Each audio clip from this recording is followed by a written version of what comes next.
ನಮಸ್ತೆ. ರುಚಿಯಾದ ಹಾಗಲಕಾಯಿ ಪಲ್ಯವನ್ನು ಮಾಡ್ತಾ ಇದ್ದೇನೆ.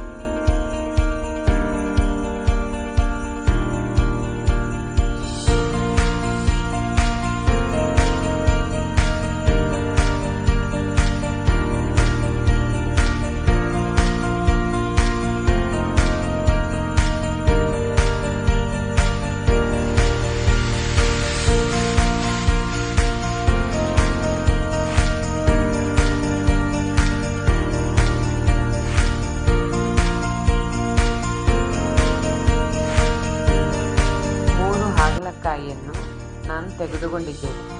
ಹಾಗಲಕಾಯಿಯನ್ನು ಸಣ್ಣಕ್ಕೆ ಹಚ್ಚಿಕೊಂಡು ಬಾಣಲೆಗೆ 4 ರಿಂದ 5 ಚಮಚ ತುಪ್ಪ ಹಾಕಿಕೊಂಡು 5 ನಿಮಿಷ ಫ್ರೈ ಮಾಡಿಕೊಳ್ಳಿ.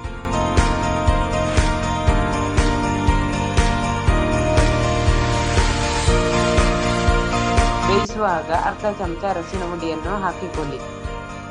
ಬೇಯಿಸುವಾಗ ಬೇರೆ ನೀರು ಹಾಕಬೇಡಿ, ಹುಣಸೆ ಹಣ್ಣಿನ ರಸ ಸಾಕಾಗ್ತದೆ. ಒಂದು ಬಾಣಲೆಗೆ 2 ಚಮಚ ಎಣ್ಣೆ ಹಾಕಿಕೊಂಡು 8 ಒಣಮೆಣಸು, ಉದ್ದಿನಬೇಳೆ 4 ಚಮಚ, ಸ್ವಲ್ಪ ಕರಿಬೇವು ಹಾಕಿಕೊಂಡು ಉದ್ದಿನಬೇಳೆ ಲೈಟ್ ಕಂದು ಬಣ್ಣ ಬರುವವರೆಗೆ ಫ್ರೈ ಮಾಡಿಕೊಳ್ಳಿ.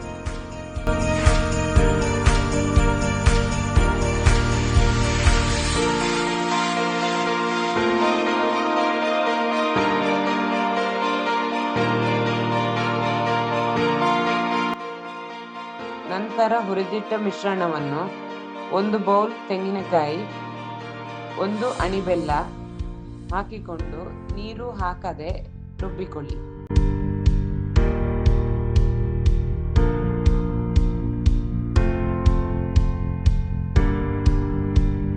ನಂತರ ಹುಣಸೆ ಹಣ್ಣಿನ ರಸವನ್ನು, ರುಚಿಗೆ ಉಪ್ಪನ್ನು ಹಾಕಿಕೊಂಡು 8 ನಿಮಿಷ ಬೇಯಿಸಿಕೊಳ್ಳಿ.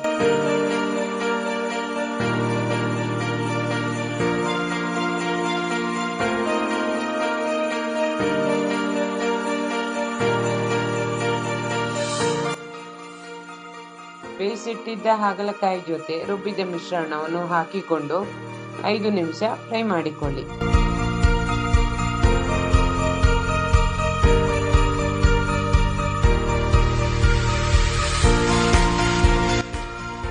ರುಚಿಯಾದ ಹಾಗಲಕಾಯಿ ಪಲ್ಯ ರೆಡಿ.